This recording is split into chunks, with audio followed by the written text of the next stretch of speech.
Shalom Aleichem. How are you doing?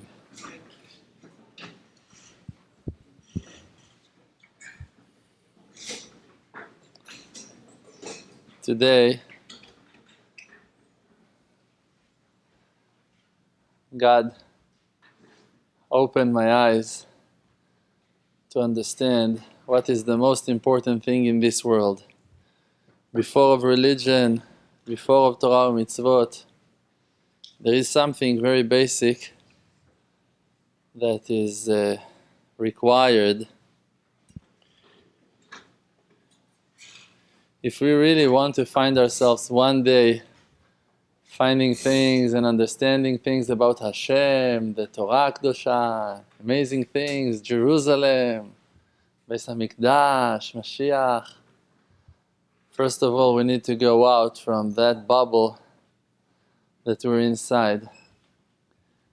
Today,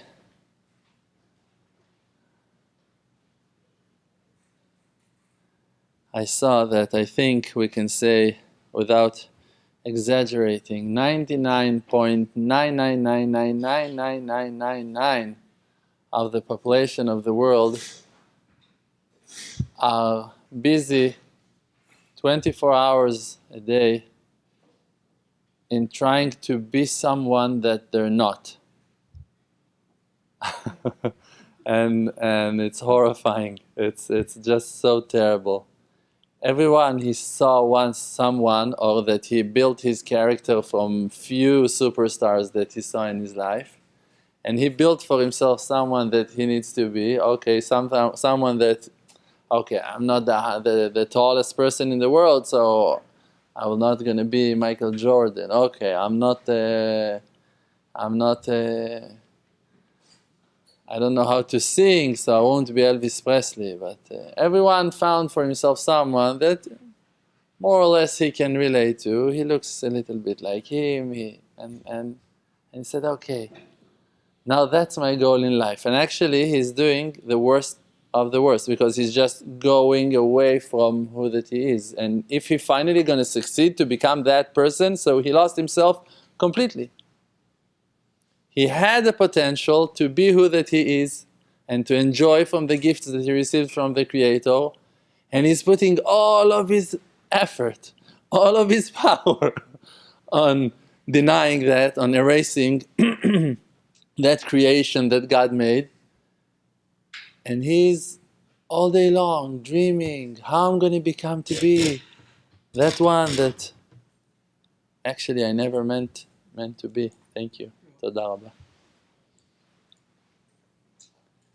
God sent us to this world, and He's with you from the beginning of your creation until the last moment of you here on earth, and He will be with you in the world to come. And God is with you, wrapping you, covering you from outside. He's filling you from inside. He doesn't leave a crack without bringing Himself into your being. He's just melo kol haaretz kevodo. He's filling the world. He's inside and outside every detail of the creation. First of all, He's with you. Now, try to understand, who are you? That's the beginning. In all of the prayers, in all of the siddhars, it's written that a person, when he's standing in Judgment Day, from the fear of that trial, he probably going to forget his name. So there is that halakha, that rule, that when a person is about to finish Shmona Esrei, he needs that prayer, the regular prayer that you pray every day, that you should mention a certain verse, that inside that verse, your name is mentioned. Or to pick up another verse that contains the letters of your name. So, it's all coming to do what? To remind you in Judgment Day, who are you? Why a person gonna forget who he is? Because he never been who that he was. He was always trying to be someone else. So when he suddenly confronting the truth, he's seeing the truth, so he's too scared and he cannot even remember who he is. But can you think to yourself that Moshe Rabbeinu, in his Judgment Day, he forgot who he was?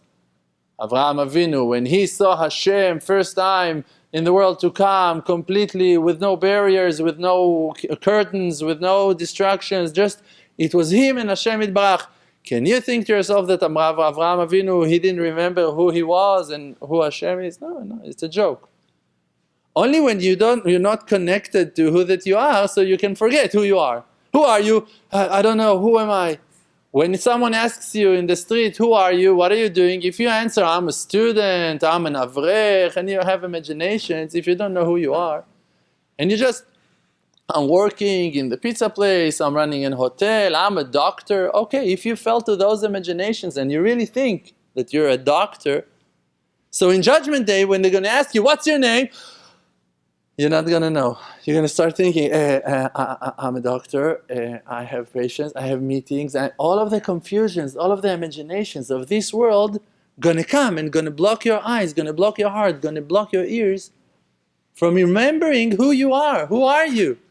I'm that one that's supposed to succeed. I'm that one that's supposed to satisfy my wife. I'm that one that needs to make money. I'm that one that needs to raise my children. I'm that one that needs to make it on time. Okay, so for sure you're not yourself. When you come back, and it's a huge, big comeback, you need to come back to yourself, so then you can be quiet. And then you're also married, and you also have children, and you also go to work, and you also have meetings, but it's you that is doing all of those things. When you're afraid of people, you don't know what you do in life. I'm afraid. They're calling. Oh, should I answer? Not going to answer. What I'm going to tell him? Every time you play, you act like you're someone else. Yes, oh, now I need to be relaxed. Yes, everything is cool. How are you? What's going on? Every time, oh yeah, no, I'm enjoying. Every time you play. When you're playing, you're in a bubble. You're deep, deep, deep, deep under the coverings of the world of lie. And you're not who that you are. When I started my tshuva, and I'm not better than none of you, I promise you I'm worse than you in everything that you're going to try to test. We can test it now if you want. Everything that you're going to try to put yourself in front of me, you're going to see that you're better than me. I promise you. My wife's going to testify on that. I'm the worst. I'm telling you. Every one of you, exactly like me. When I started my tshuva process, when I wanted to know Hashem, I didn't want to know Hashem. Hashem wasn't the thing that I was thinking about. I didn't know that Hashem was exist when I started searching for Him. I wanted to find myself. I felt bad with myself. I didn't know who I was, who I am. Who am I? That was my question. Who am I? What am I doing here? Why do I need to lie all of the time? Why do I need to feel bad with myself all of the time? Why am I doing things that I don't feel complete and happy to do? I'm going to school. I don't want to go to school. Okay, Eretz Israel, in Israel, you need to go to the army. I didn't want to go to join the IDF, but I had to. My father wanted me to be a warrior, to fight. I didn't want that. I wanted to buy a bike, not because I wanted to drive on a bike, because all of my friends, they had bikes, and it was obvious that you need a bike. When they all wore Levi's, I had to wear Levi's. It was, I'm not going to have a Levi's. I'm crazy. You have to have Levi's. You have to. And that's it. And that's how you run your life, as someone else. No, everyone got Levi's. You have to have a Levi's. And in all of the colors, you have to one blue, one red, one green, and one white for special occasions. You have to have them. Okay. Great. No problem. And in every success that you're succeeding in life, you lose yourself. Because now who are you? I wear Levi's. It's not me. I wear Levi's. It's not me. I'm not Levi's. So you lose yourself while you're succeeding in life. You succeed on building those walls that are blocking your eyes, and you cannot see who that you are, and you lose your connection. Only if you have that point of truth inside of yourself that is struggling, that is fighting, that is screaming, hey, I'm lying to myself. You're lying to yourself. You're not who you are. You're not happy drinking beer. Beer is not tasty. You know, alcohol is not tasty. I see people that are drinking alcohol. Each and every one of them got that suffering face when he's drinking. No, that's my alcohol face. Okay, so stop drinking. What's going on with you? Oh yeah, I lost my memory because I'm doing drugs. Okay, why won't you stop? No answer. Because the pain is so huge. It's so horrible to feel that pain. Those fears, those anxieties. And we're so afraid to deal with who that we are that we rather to wrap ourselves every day, every moment, and to plaster and to hide and to deny and to try to block our own eyes from seeing, hey, I don't want to be part of this crazy game. It's not me. I don't want to work in my family business. I don't want to have that job. I regret on those 4 years in college. I don't want that. I don't want to wear those amazing Levi's that I wear. It's not comfortable. I rather to wear shorts and to go to Venice Beach. That's me. So if you feel like that, you have to go and follow your heart. And I'm promising you, now it sounds, what? What he's saying? I'll tell you. If you're going to follow your heart, you're going to find only one thing, God. The verse is saying, Lecha amar libi bakshu panai tamid. Your heart is telling you, because your heart is my messenger, Hashem is saying, look for me always. Your heart is a messenger of Hashem Yitbarach, of the Creator Himself, to tell you only one thing. He tells you always, search for me, look for me. If you're going to listen to your inner voices, finally, in the end, yes, it's going to be in the end, you're going to find Hashem. When you want, if you're coming from any city to Jerusalem, the verse is saying, Yerushalayim harim savivla. Mountains are surrounding Jerusalem. Jerusalem is inside a wall of mountains. If you want to make it to Jerusalem, you have to have a lot of up and downs, and you have to have a lot of curves to the right, to the left, to the right, to the left. Sometimes when you're on your way to Jerusalem, you're facing either other directions, and that's the way to Jerusalem. And then suddenly you're in a down. But Jerusalem is high, it's the highest city in the world. But I'm going down and to the left. That's the way. That's the only way. If you're going to try to walk only straight, it's going to take you years, you won't make it. So many woods and forests and deserts, you're not going to make it. There is a way, and thousands of people went in that way. But that way is weird, because sometimes you're up, sometimes you're down. Sometimes you're right, sometimes you're wrong. Sometimes you're left. And sometimes you need to remind yourself, hey, I'm heading the Dead Sea. What's going on? And now I'm facing Elat. And now I'm going to Tel Aviv. But I wanted to go to Jerusalem, so I have to continue. Your GPS is your inner voices, the voice of your heart that is calling you from inside and tells you, listen to your inner voices, to your heart. To the voice that is telling you, search for me, look at me, find me. And if you're going to follow your heart, it's true. You can find yourself 2 weeks not putting tefillin. Last week I met a person. That person came to me and told me, listen, I have a horrible problem of anger. I'm exploding on every person, everything that happens to me. I'm getting so angry, I'm furious, I'm screaming on everyone. I don't know what to do. I asked him a few questions, I was talking to him, and then I asked him, and tell me, what are you doing with the rest of Torah mitzvot? Are you keeping Shabbat? You eating kosher? You washing your hands? You putting tefillin? He said, I'm too angry at Hashem. I'm too angry, I cannot put my tefillin. And I understood him. I felt his heart. He's angry.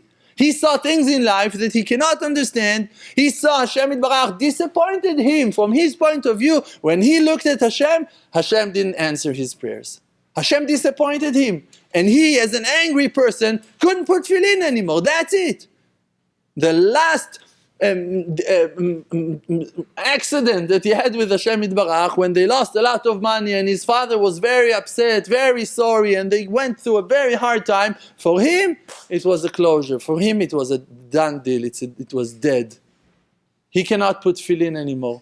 So he decided not to put tefillin, and he put the tefillin in the closet.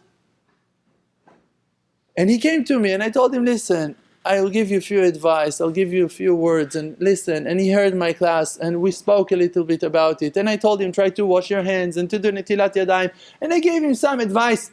After 2 days he came, I saw him, I had a huge smile on my face. He asked me, why are you smiling? I told him, you're putting tefillin, right? He said, yes.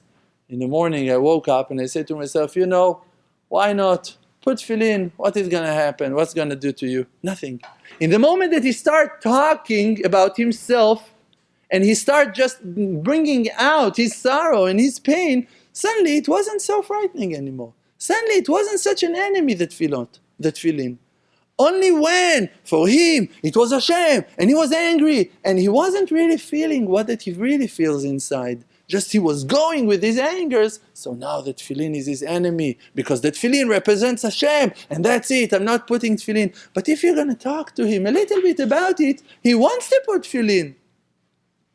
And when I spoke with him and with his mother, I told his mother, those were my words, he is not supposed to put tefillin. You listen? He shouldn't put tefillin, because I saw that they're pushing him and telling him, you stop putting tefillin, you stop keeping Shabbat, you stop doing this. Relax. To all of my friends, to all of my students, I'm telling, and with all due respect to all of you, I'm saying that again, your parents are your worst enemies in the world.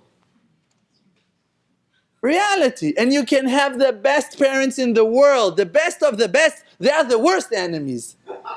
Because they have so much influence on you, so much power to bring you to their path, to what that they want to make you. They are making you lose yourself the most. And if they're great and they have an amazing smile, if they have money, it's a lost case. That's it, for sure, you lost it. I don't know. Come after class, we'll see what to do. We'll talk about it. Just like that, if they're nice and they have money, you're dead. You're done. You will never going to find yourself.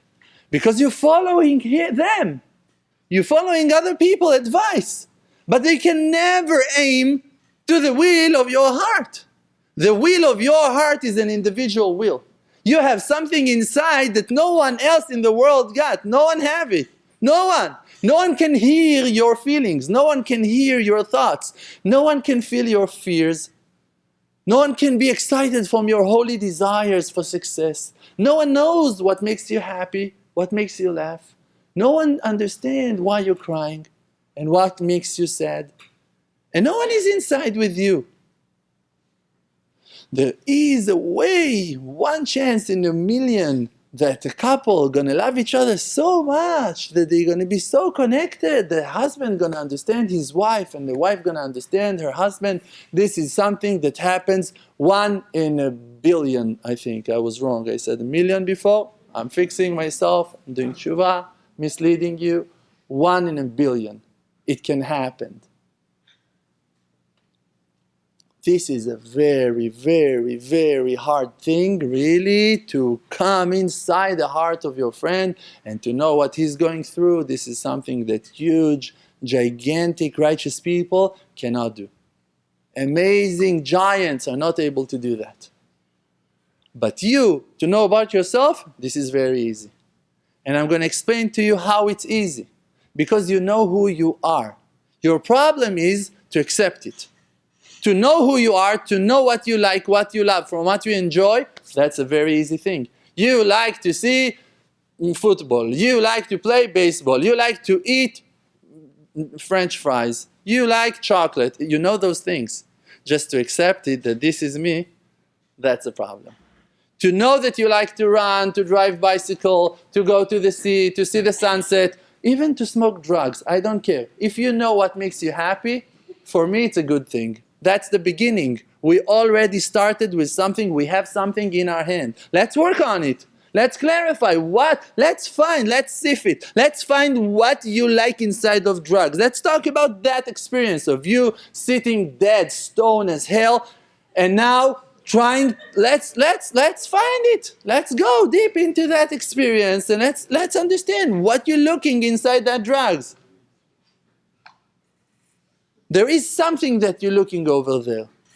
And I'm telling you that if you're not going to be afraid, I have a friend that he told me, a married friend with a wonderful wife, living religious life, and he found himself that he's struggling with lust for women. He found himself with that problem, losing his mind. He's got an amazing wife, he loves her, she loves him, everything is great, and his mind is working in a horrible direction.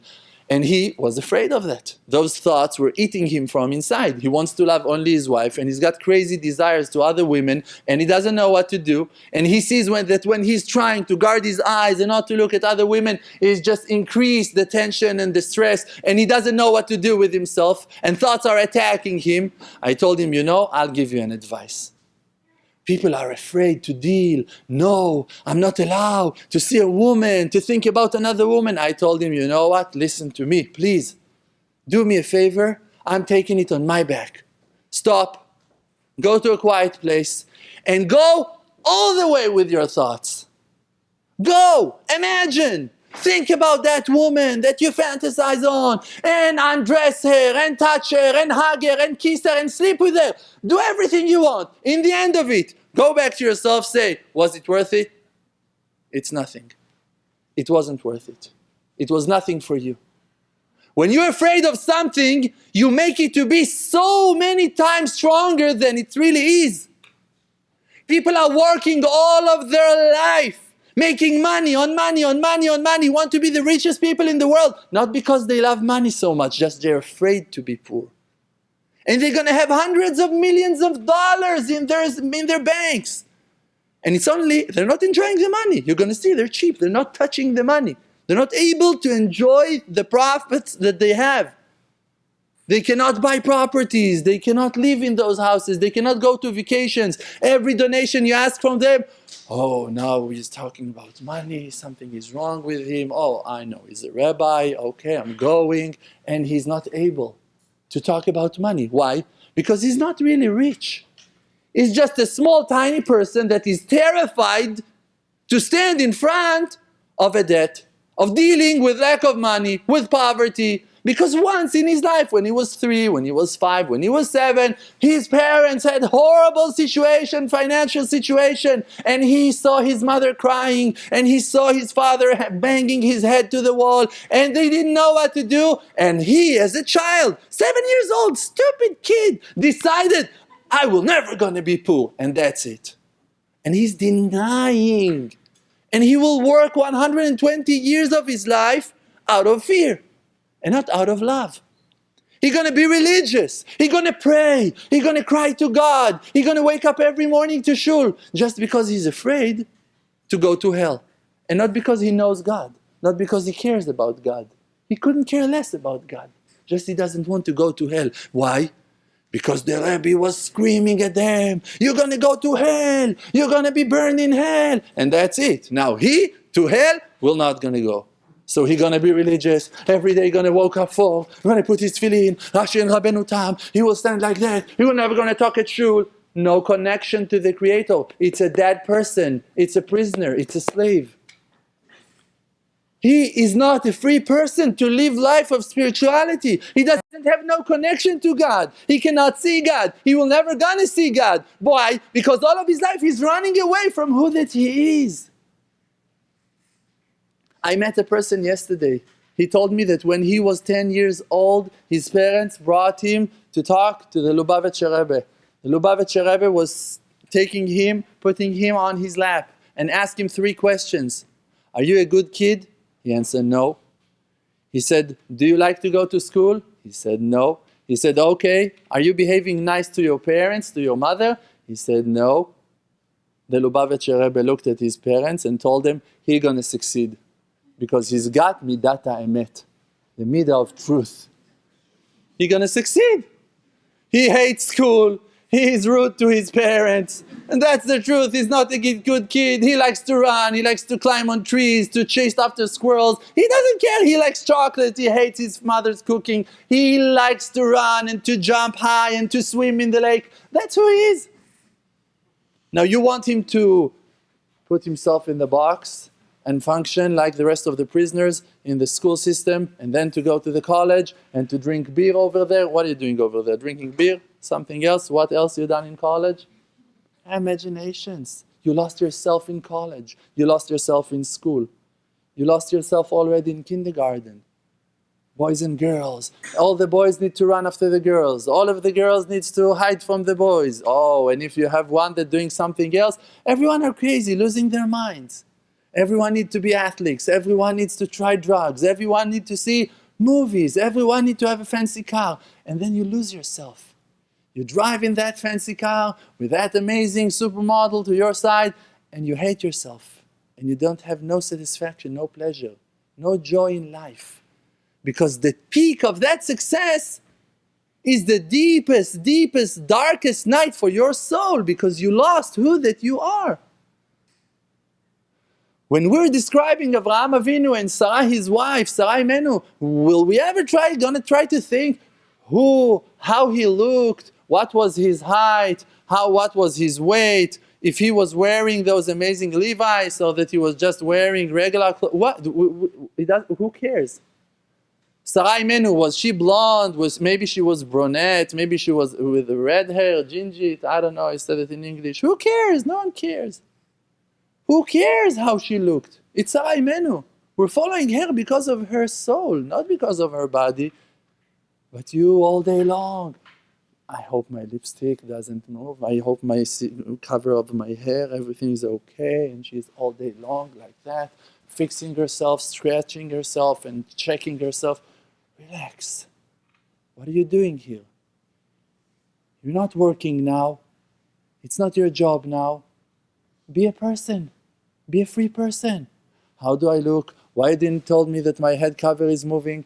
My eyes are this, my nose are that, my lips are like that, you know what? Why? Why you need to go through all of that hell and losing your soul? Your soul is eternal. Your soul is who that you are.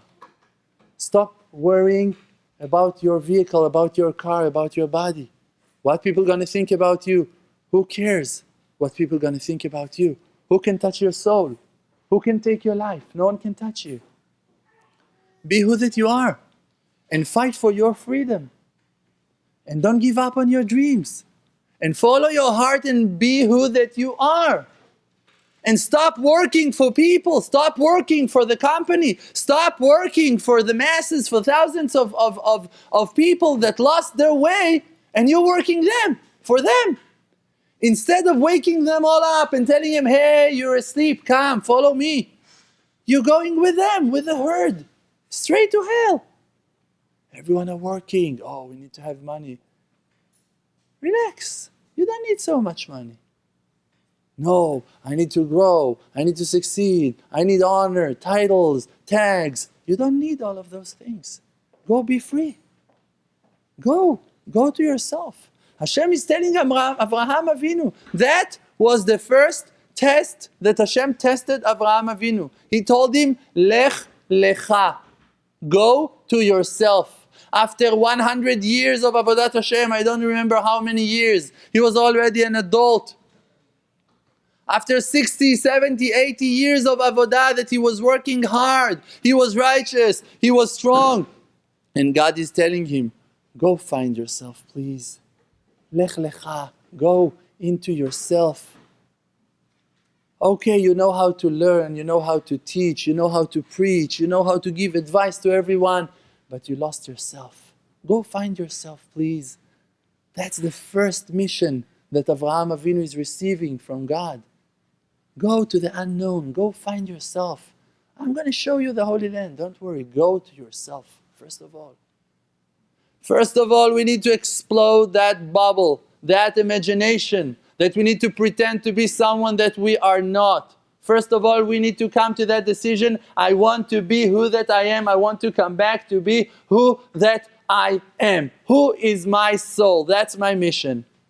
Before of Shabbat, before of Tefillin, before of Kashrut, before of getting married, before of having children, before of buying a house, before of everything in the world, first of all, who are you? That you will be able to know who you are. When you present yourself, hey, I want to marry you. How you can marry me if you don't know who you are?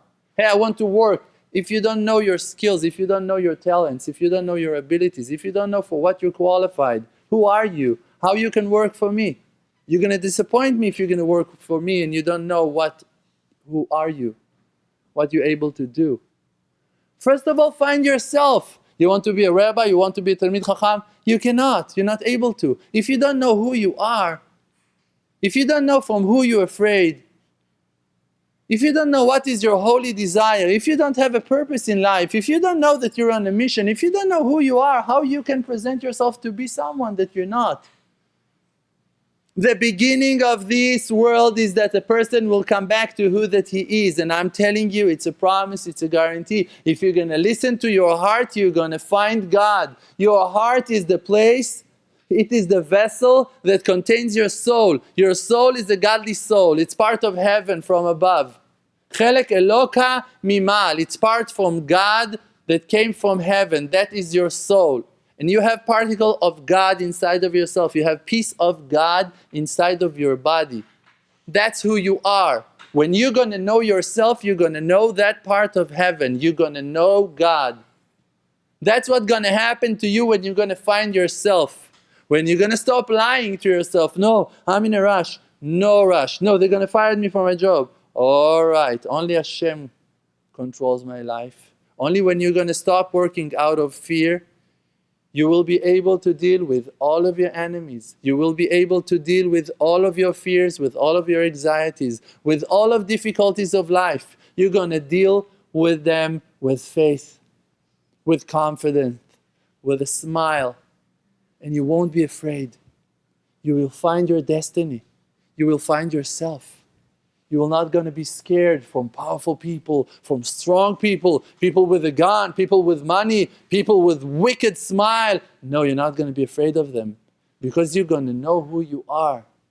When you're going to know who you are, you will be in such an amazing level that you're ready to die for the truth on the spot.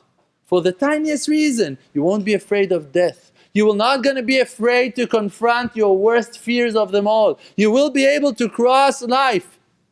You will be able to achieve every achievement, every goal that you're going to put for yourself as a destiny, as a goal, you're going to achieve it. Because you will not going to be afraid. So nothing will be able to push you, to tilt you from the truth. Because everything that will come to you, let's say a mechanic works in a garage, great. Now someone brings a car. That car is the wreck. You think that that person will be afraid to deal with it? No, he's going to know exactly because he wants to work. He came to work. So he's not afraid of it. If you come to a construction, how do you say that? Builder?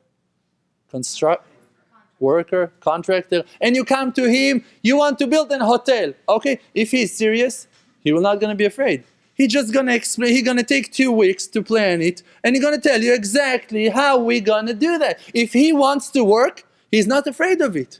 But if he doesn't want to work, and he received a huge deal, now you're going to say, no, it's too much for me. But when you want to work, nothing is too hard. I want to make Aliyah, I want to live in Eretz Israel. Okay, so it might take 1 year, it might take 5 years, it might take 30 years to complete it. But it's the same path. And you're going to complete that path even when you're going to be 70 or 97. You don't care because you're here. And even if you're going to die on your way without achieving it, you won't feel no sorrow, no pain. Because you're going to feel complete with yourself. You're going to feel happy. You're going to know what you died for. You're going to know what you suffered for. Children that are saying, I had the best mother in the world. My mother gave us everything. They're not talking about the richest mother in the world. They're talking about a mother that was rathering to take out the food from her mouth and to give it to the child. That's what they're talking about. That they had 1 apple and she gave it to the children and she wouldn't eat it. And they saw it and they ate it with pain because they wanted to give it back to their mother. Not because she had a field of apples. She gave them everything. No. She gave them half of apple to every kid. That's what she had. But she gave them everything she had. She will rest in peace. She will be happy because she gave everything she had to her children, to the purpose that she realized that they are the most important thing for her in life. So she done it and she was ready to die from hunger and giving her apple to her 2 diamonds. Why? Because she was thinking about the situation and they were the most important thing for her in her life. And when you're going to think about yourself, who am I? What am I doing? What's the most important thing for me in my life? What is my mission in this world? What am I supposed to do? Who am I? And you're going to find the answer. You will be very happy to fight and to go into war and to go into the biggest difficulties, and you won't be scared of them. And you will be ready to suffer and to go down and to be beaten and to be punched and to be destroyed. And you won't feel the pain, you won't feel the disappointment. You will never going to betray yourself. You will never going to lie to yourself. You're going to be a man of truth, a person of truth. You're going to feel good with yourself no matter what you achieved. You're going to be who that you are. After you bought that, after you know who you are, now you can do tshuva if you feel that that's who you are. Now you can go and learn Torah if you understand that that's a purpose in your life. Now I found my Judaism after finding myself. I realized, hey, I'm a Jew. Before of that, I couldn't care less about Judaism. Judaism wasn't one of the things that I was searching for in life. I wanted to be happy. I saw that I had everything that I asked for, and I couldn't find happiness inside of those things. I had a car, I changed it to a Jeep, I changed it, I bought a bike. I couldn't find happiness. I used alcohol, I drank alcohol, I used drugs, I ate everything that moves in the world. I put my mouth on it, everything. It didn't give me no real happiness. I couldn't find the happiness. It was tasty, but it didn't make me happy. It was driving fast, it didn't make me happy. Some temporary satisfaction, excitement, okay, driving fast, okay, and then thinking about it, empty experience when you think. When you don't think, you can live your life like that. You can see a 100-year-old person drives his Harley. He's driving. He never thought about it. He's just doing his thing in life, man. And he's not thinking. He's not checking, who am I? Who am I? What is my mission? What is my ability? In what I am gifted? If you're going to check yourself, you're going to see that you have diamonds, treasures inside of you, amazing things inside of you. You're so gifted and so talented. Every one of us. Why? Because we have part of heaven, and God is infinite. God is huge, is great. And He gave you part of Himself to work with. And that's you. That's your holy desire. That's your goodwill to do good in the world, to help other people, to support, to listen, to care, to love, to hug, to build, to understand, to learn, to grow, to develop. That's who you are from inside. Just the fears are saying, no, I'm not allowed to open myself again. I'm not allowed to talk about my emotions again. I'm going to be hurt like I was hurt before. And then you're blocking yourself and you're closing yourself. No, I'm afraid to be poor, because once you were poor and you suffered, okay, they kicked you out from the apartment. You had to go and live with your parents for 3 months. Great. Everyone got a story like that, once at least in his life. For me, it happened twice or 3 times maybe, I think. So what? It didn't kill me. It made me stronger. It made me stronger. My wife, she told me one day, that's it. We lived in a rent house. And she told me, that's it. From this house, we're moving to a house that we're going to buy. Okay, if you said so. I was making, I'm not kidding, $200 a month in Eretz Israel. It's something like, the dollar was higher. It was something like 1,000 shekels a month. I was learning in a yeshiva. That was my salary. All of the rest of the day I was going with CDs and I was selling CDs in intersections in Jerusalem. I was doing distribution. That was my job. I had an income of $200 a month.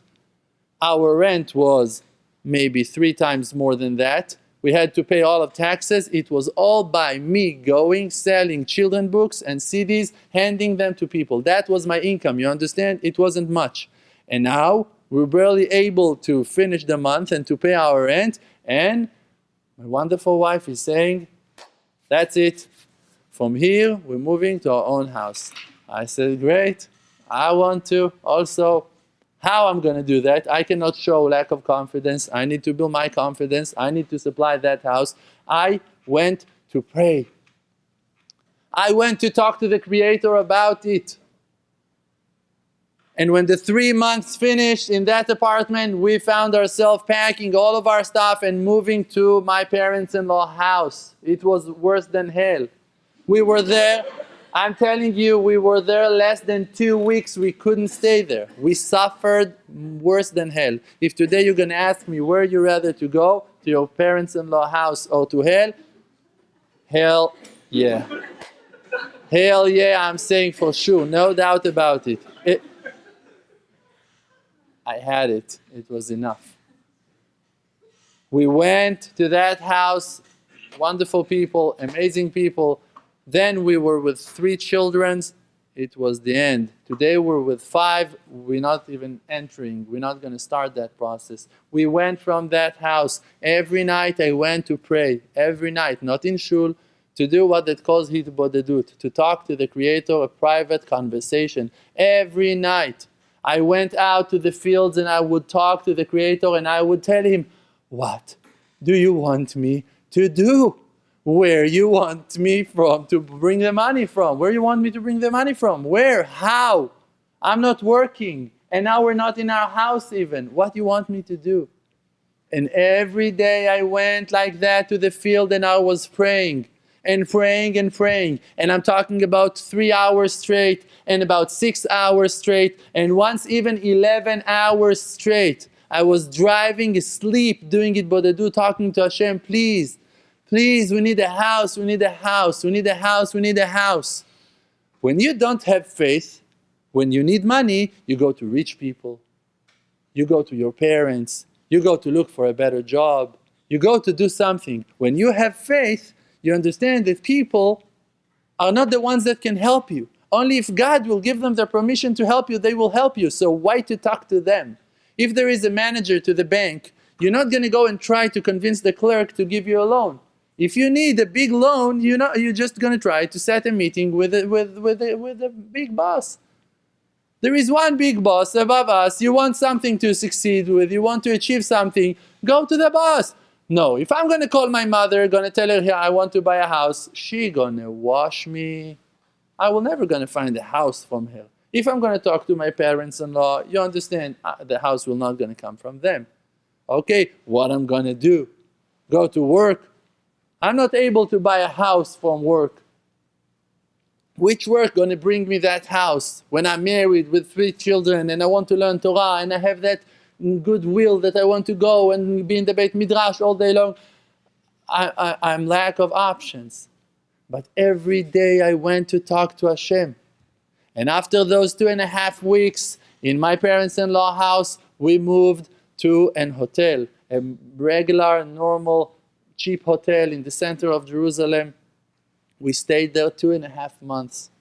And all of our equipment, all of our furniture, everything was in storage, thank you, in storage. For 2.5 months, while we were there in that hotel, and we suffered, and we paid a big, big price, but we didn't gave up on that dream of my wife to buy a house. And then we saw a house.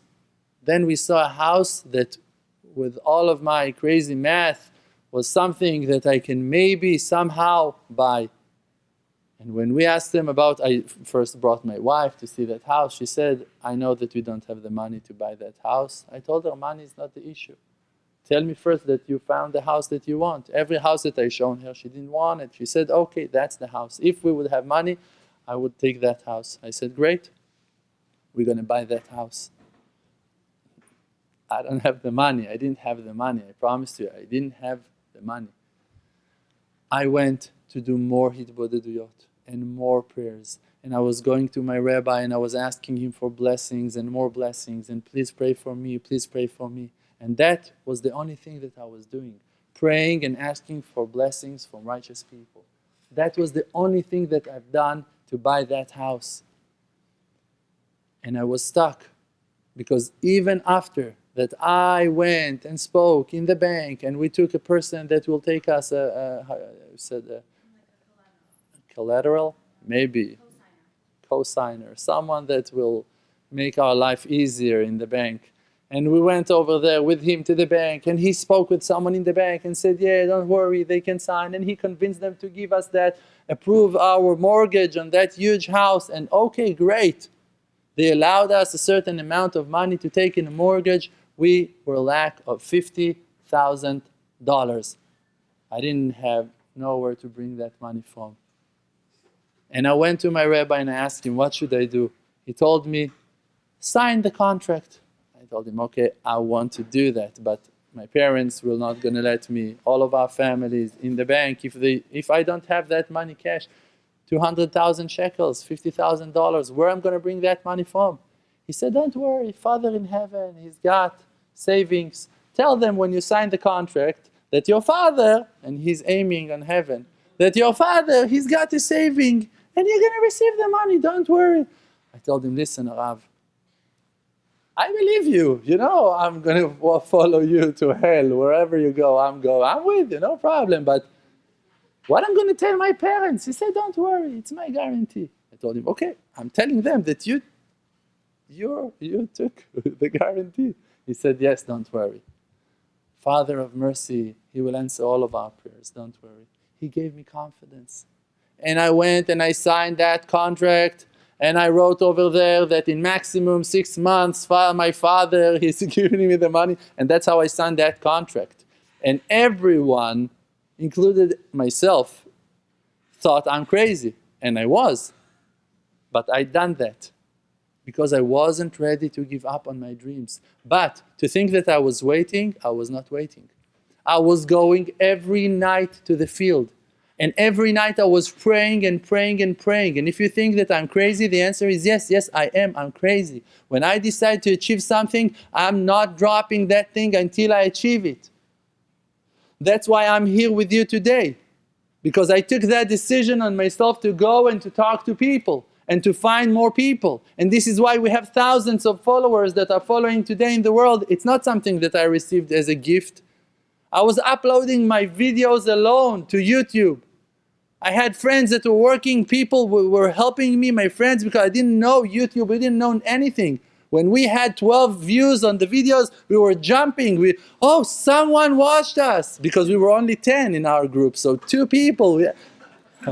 There is a joke on a very poor singer in Israel that doesn't have audience at all. And one time he was driving his bike and a person asked for a ride, so he put him on the back seat of his bike and he told him, hey, you're that singer? He said, yes, it's me. He said, I bought your CD. He said, oh, it was you.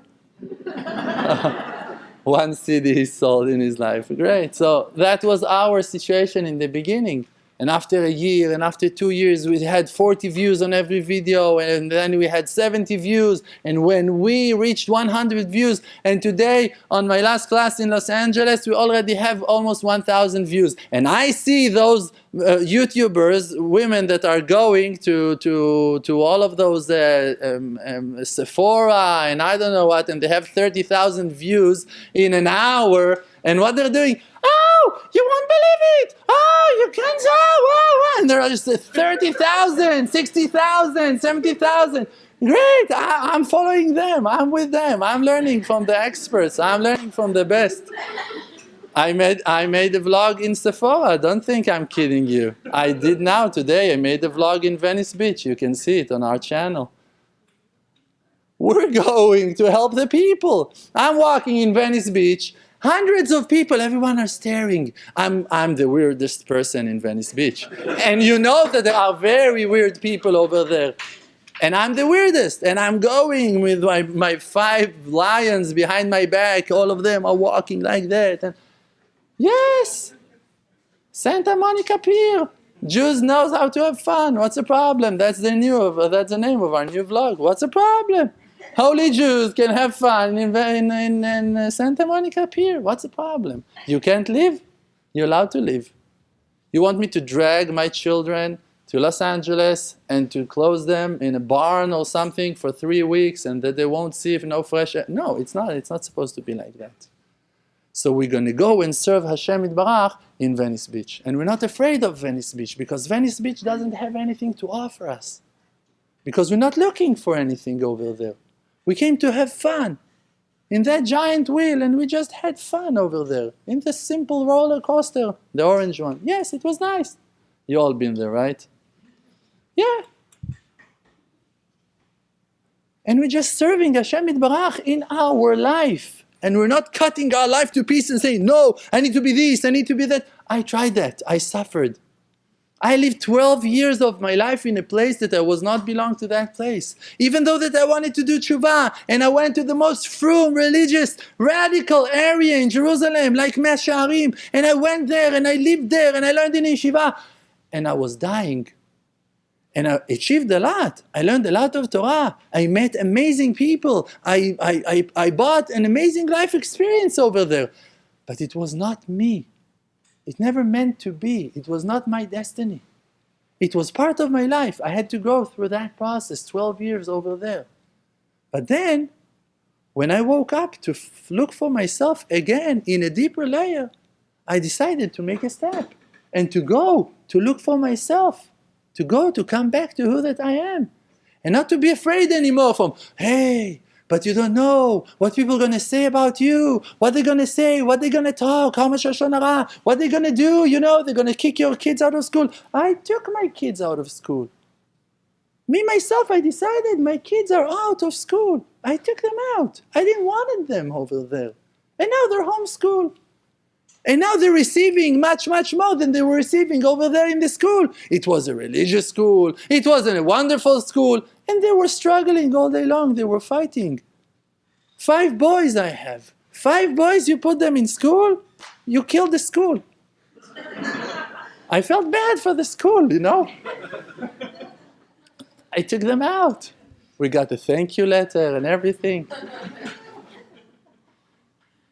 And today I feel much more comfortable with myself.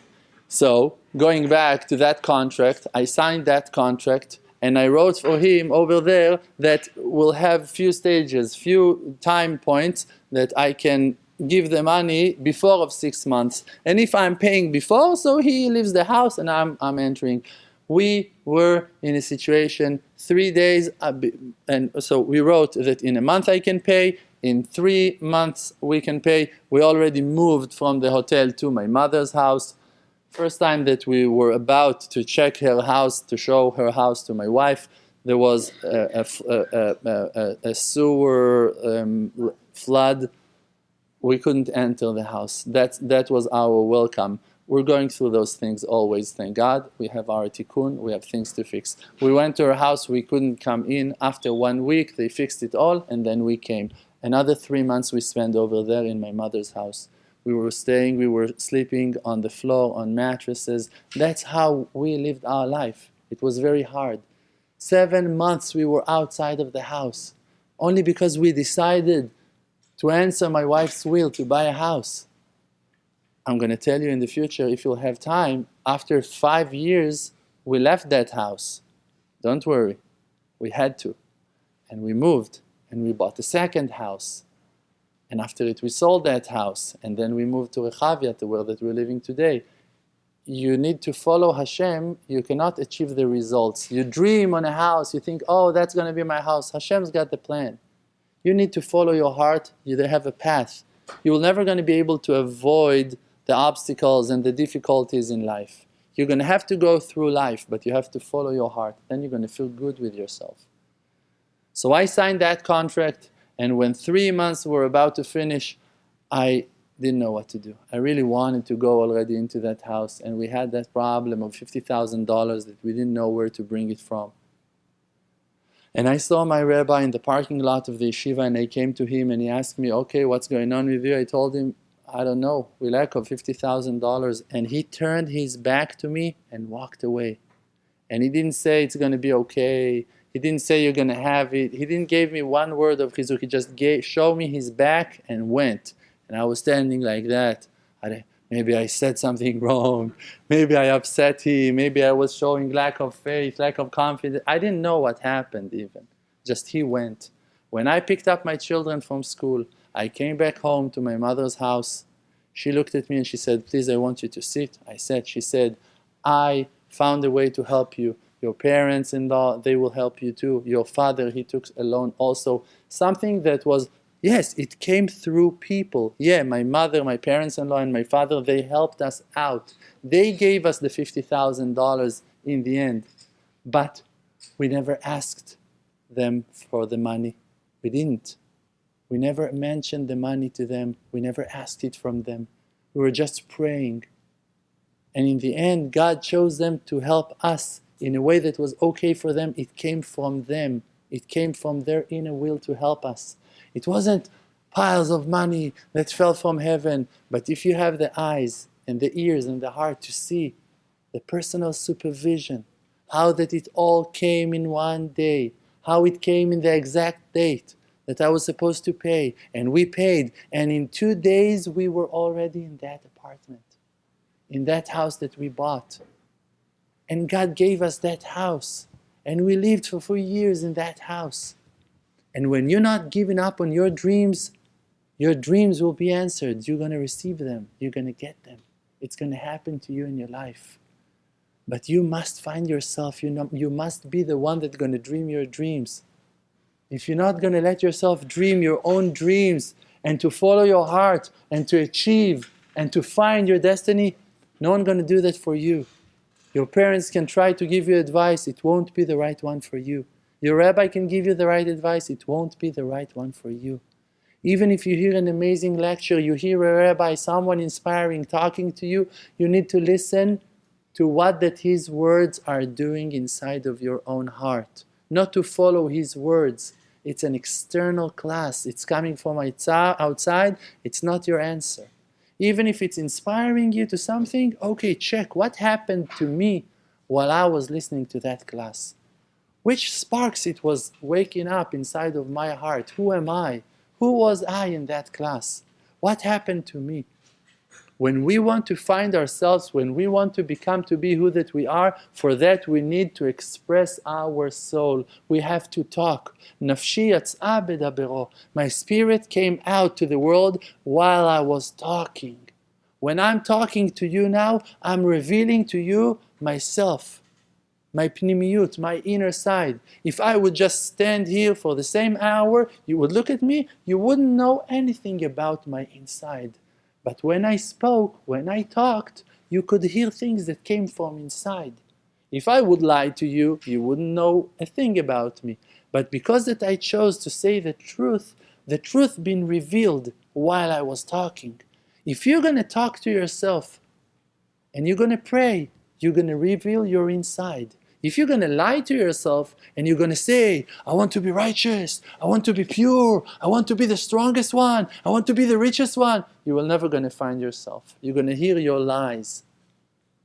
But if you're going to open your heart and going to start sharing your emotions, your thoughts, your desires, your fears, going to start opening yourself, you're going to find who you are. It might be scary, it might be hard to understand how weak you are, how terrified you are, how confused you are, how you're not sure about anything. It might be hard to find out who you are inside, but it's the only way. If you will want it, you will find it. The advice is to go and to have a daily private conversation with yourself, with the Creator, out loud, to talk. In your porch, in your living room, in your room, in the field, in front of the lake, in the forest, in a quiet place, in your office, in your car. You're allowed to drink while you talk. You're allowed to eat while you talk. If you smoke, you can smoke. Relax. Just talk. Talk to Father in heaven like you talk to your best friend and share your heart. Open your heart. Reveal your heart. Tell him, I'm afraid, but I want. I want, but not so much. Give me a will. Give me a holy desire. And He's going to answer your prayers because God is close to everyone that calls Him with truth. If you're going to say the truth, you will be answered. People are afraid from that process more than they're afraid of death. But it's the only path, only way that can bring you to real life of truth, of honesty, of dignity, of being who that you are, to explode that bubble of imaginations, of trying to fake, to be someone else, and not to be who that you are. Put all of your effort to break that wall, to explode that bubble, and to come back to who that you are. You are the most beautiful creation of the Creator. He made you handmade, tailor-made, exactly like that He wanted to make you. He gave you your face. He gave you your nose, your eyes, your hair, your lips, your teeth, your tongue, your language, your accent, your wisdom, your memory, and also a bunch of lackings He gave you with it. Those are your tools. This is who that you are. You are your mission, and you need to find yourself and to accomplish that, and not to give up on your dreams. And God will bless each and every one of us, all of us together, to find the roots of our souls and to come back to Father in heaven, like we said before. Your heart is the vessel that contains your soul. Your soul is the godly soul. When you're going to meet yourself, you're going to meet Him from inside. No one from outside can show you Hashem. No one.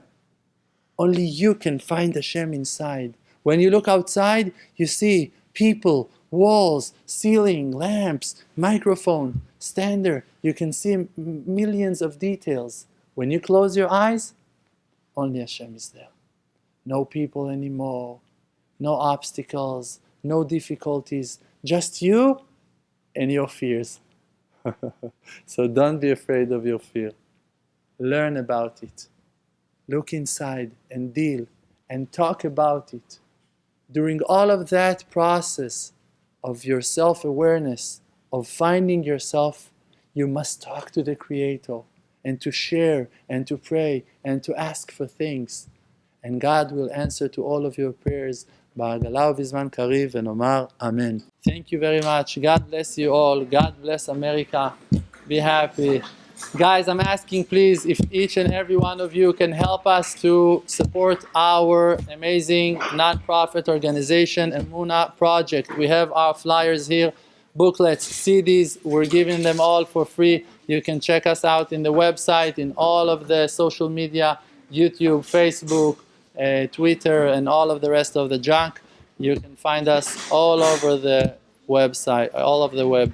Thank you very much. Bruchim to you. Thank you, guys.